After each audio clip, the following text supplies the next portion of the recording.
Hai guys, Assalamualaikum warahmatullahi wabarakatuh. Selamat datang kembali di Andrik Channel. Kali ini kita akan mengupas kembali tax mentor. Masih terkait topik yang sama guys, pelakuan pajak dalam hubungan dagang ya, dalam hubungan transaksi ya, antara penjual dan pembeli di sini. Dan kali ini kita akan menjawab pertanyaan dari salah satu pemeriksa Andrik Channel. Oke, terima kasih sudah like dan share guys. Mohon untuk subscribe sebagai apresiasi dari adanya video ini. Oke guys, subscribe ya. Jangan lupa guys, subscribe. Baik, inilah pertanyaannya.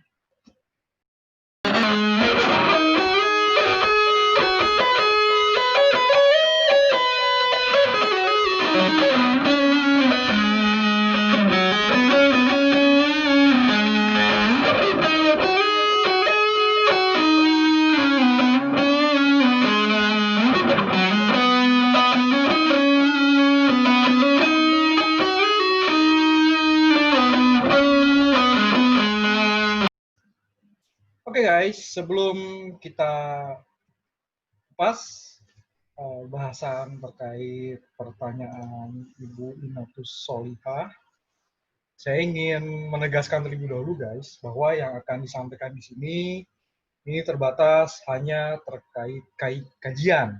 Dan tentunya ini adalah unofficial ya guys ya. Kembali lagi, kalau ingin mendapat kepastian hukum secara pajak ya, paling penting itu adalah bertanya langsung kepada KPP di mana Ibu Inatus Solihah terdaftar sebagai pengusaha kena pajak. Oke, karena bisa jadi akan ada banyak perbedaan antara yang dibahas di sini dengan jawaban dari kantor pajak Bu Inatus Solihah terdaftar ini, guys. Oke? Baik, kita akan lihat dulu, guys, beberapa peraturan yang terkait dengan pertanyaan Ibu Inatus Solihah terkait dengan pengurangan karena klaim quality. Apakah ada efek perpajakannya? Karena seringkali terjadi eyel-eyelan antara customer dengan perusahaan di mana tempat Bu Inatus Solihah bekerja. Dan di sini juga klaim quality bisa terjadi dalam beberapa atau bahkan setahun kemudian, ya. Dan efeknya apakah harus selalu pembetulan faktur pajak? Nah, guys, sebelum kita ini ya, kita cek dulu guys, ada peraturan pemerintah yang mengatur lebih lanjut tentang undang-undang PPN. Intinya seperti ini guys. Oke. Ya. Di pasal 12 guys, peraturan pemerintah nomor 1 tahun 2012 dengan tegas dinyatakan ya, penghapusan piutang tidak mengakibatkan dilakukannya penyesuaian pajak pertambahan nilai atau pajak penambahan nilai dan pajak penjualan atas barang mewah yang telah dilaporkan oleh pengusaha kena pajak penjual atau pengusaha kena pajak pemberi jasa dan yang telah dilaporkan dan telah dikreditkan atau telah dibebankan sebagai biaya oleh pengusaha kena pajak pembeli atau pengusaha kena pajak penerima jasa. Oke, ini kalau terjadi penghapusan piutang ya guys ya. Maka di sini tidak ada pengurangan atau penyesuaian PPN. Kalau sudah dilaporkan dan sudah dikreditkan. Nah, yang ini guys, yang mungkin terkait langsung dengan pertanyaan Bu Ina ya. Atas barang kena pajak yang musnah atau rusak, sehingga tidak dapat digunakan lagi, baik karena di luar kekuasaan pengusaha kena pajak atau keadaan kahar, tidak mengakibatkan dilakukan penyesuaian pajak pertambahan nilai atau pajak pertambahan nilai dan pajak penjualan atas barang mewah yang telah dikreditkan atau yang telah dibebankan sebagai biaya untuk perolehan BKP yang musnah atau rusak tersebut. Jadi, kalau kita balik lagi ya guys ke tadi pertanyaan Bu Ina, kan customer suka minta pengurangan PPN katanya nih. Ya. Sepanjang pada saat perolehan BKP tadi sudah menerima faktur pajak si pembeli, dan si penjual sudah melaporkan PPN-nya ke negara, dan pembeli juga sudah mengkreditkan atau menjadikan biaya di PPh badan. Maka di sini tidak ada pengurangan PPN, guys, berdasarkan pasal 12 PP nomor 1 tahun 2012 tadi. Tidak boleh ada penyesuaian, tidak diakui gitulah intinya ya. Ya, jadi dengan jelas di sini disebut ya, karena ada rusak tadi kan quality claim itu kan bisa jadi ada rusak sebagian gitu ya, nggak rusak semua guys, bisa jadi rusak sebagian gitu ya, tidak mengakibatkan dilakukannya penyesuaian PPN gitu ya, untuk perolehan BKP yang musnah atau rusak tersebut. Oke, itu yang pertama. Nah, sekarang kita balik lagi nih. Kalau saya perhatikan arah pertanyaan Bu Ina ini kan harus gimana? Mas harus pembutuhan faktur pajak saja gitu ya? Sayangnya Bu Ina ini tidak menjelaskan jual barang apa gitu loh. Ya, karena barang ini kan ada yang memang barang yang tahan banting, guys, atau barang yang memang gampang menguap. Bagi contoh ya, ini saya sebagai contoh aja guys ya. Kalau barangnya itu adalah barang yang memang ini guys, punya karakteristik tertentu. Nah, di sini khusus ya, diatur dalam PMK nomor 238, PMK 03 tahun 2012, menyebutkan tentang saat lain sebagai saat pembuatan faktur pajak untuk barang dengan karakteristik tertentu. Ini ada yang menarik di sini guys. Ya. Oke. Nah, saat pembuatan faktur pajak atas penyerahan BKP dengan karakteristik tertentu ditetapkan sebagai batas waktu paling lambat pada saat pendapatan dari transaksi atas penyerahan BKP tersebut secara keseluruhan sudah dapat dihitung secara final.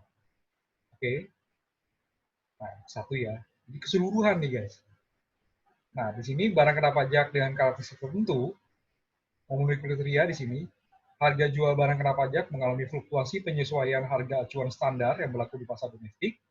Kualitas atau kadar kandungan berharga di dalam barang kena pajak tersebut dapat berubah dalam proses pengiriman atau transportasi dari pihak penjual ke pembeli disebabkan oleh cuaca atau iklim tertentu secara normal dan tidak sebabkan karena kerusakan pengiriman atau kelalaian dalam proses pengiriman atau transportasi dari pihak penjual ke pihak pembeli atau bencana alam.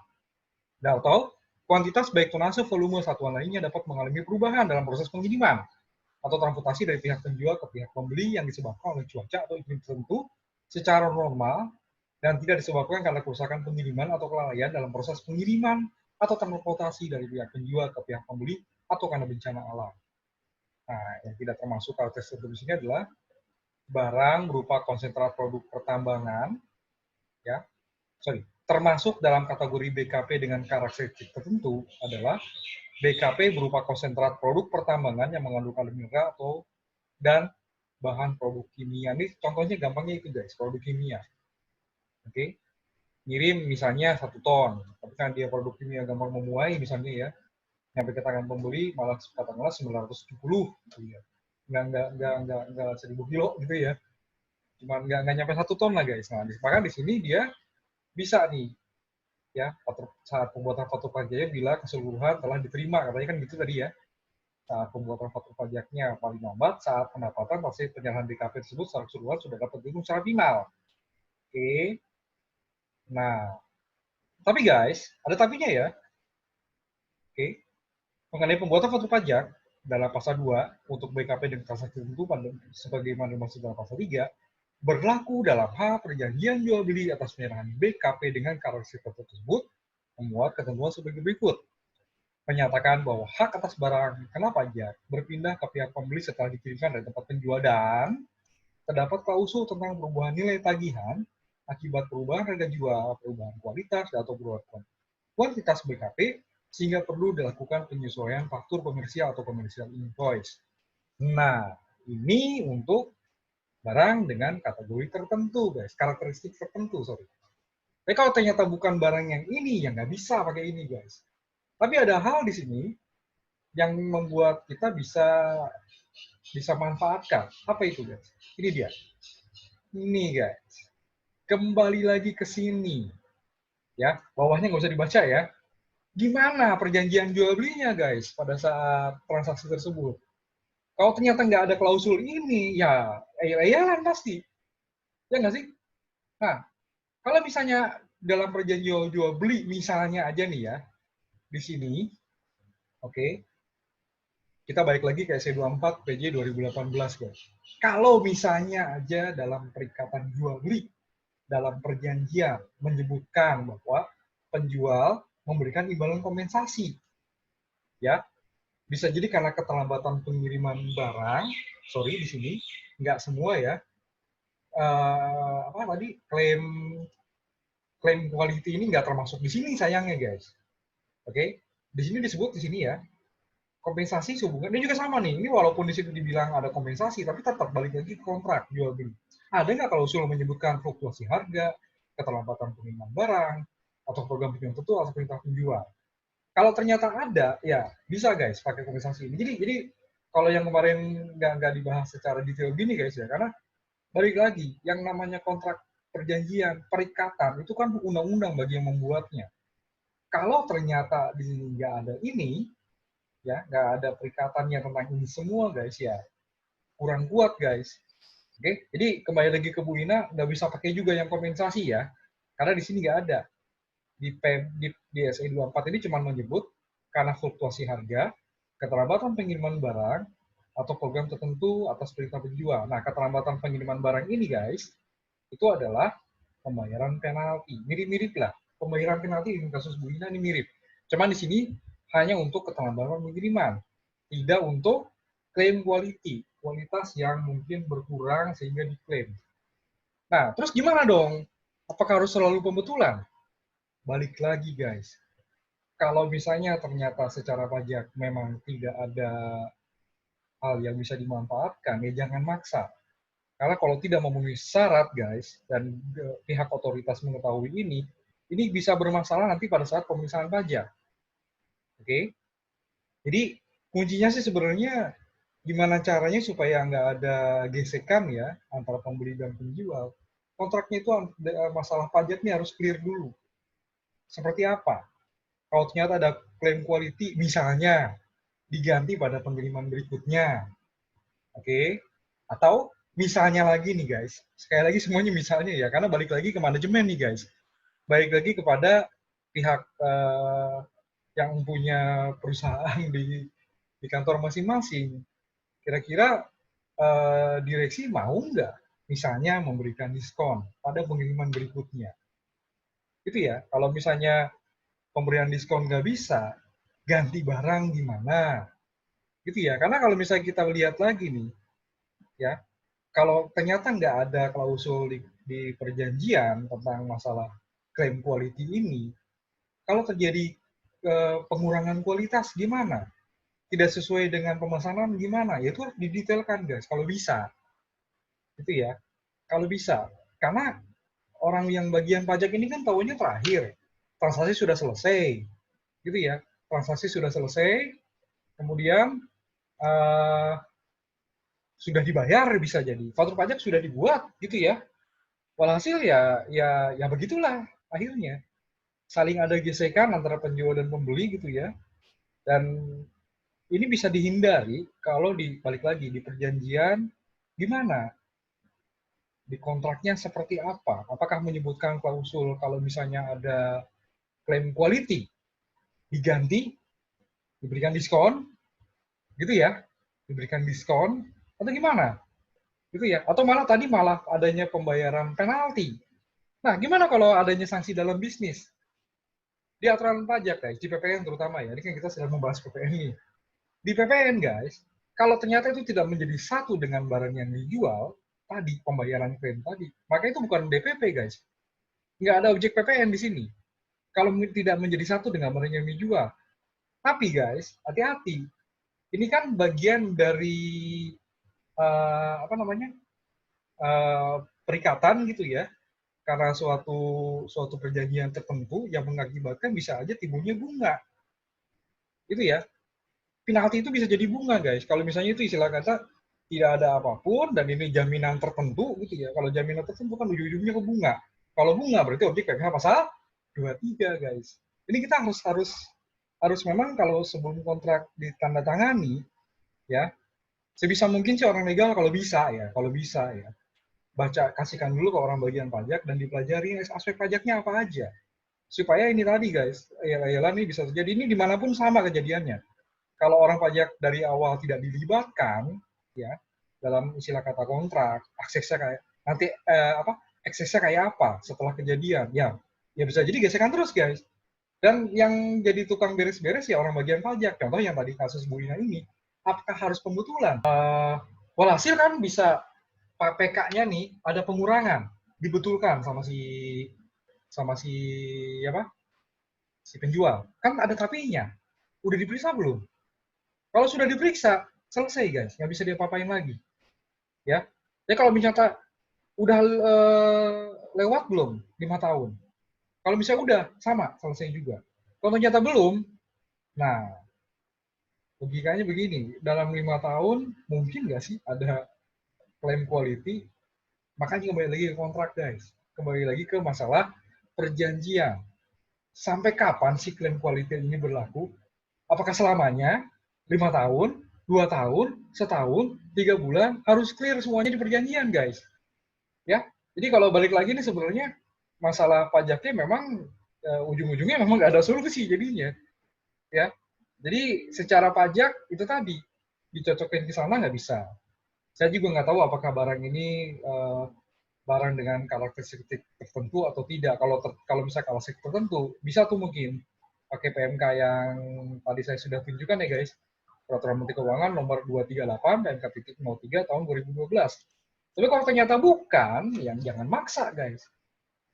Oke ya, jadi kalau memang nggak ada solusi dan kalau memang dari awal di perjanjian itu nggak clear guys, ya terpaksa pembetulan faktur pajak. Tapi itu tadi, ya kondisi-kondisi yang tadi sudah diperiksa belum? Sudah lewat 5 tahun belum? Kalau sudah diperiksa, sudah lewat 5 tahun nggak bisa guys. Ya sudah tidak berasa lagi pembetulan surat pemberitahuan. Wah, SPT masa PPN-nya udah selesai, nggak bisa diapain lagi, udah diperiksa guys. Kapan pemeriksaan dimulai? Pada saat SP2 diserahkan dari otoritas kepada wajib pajak. Di situ sudah mulai pemeriksaan pajak.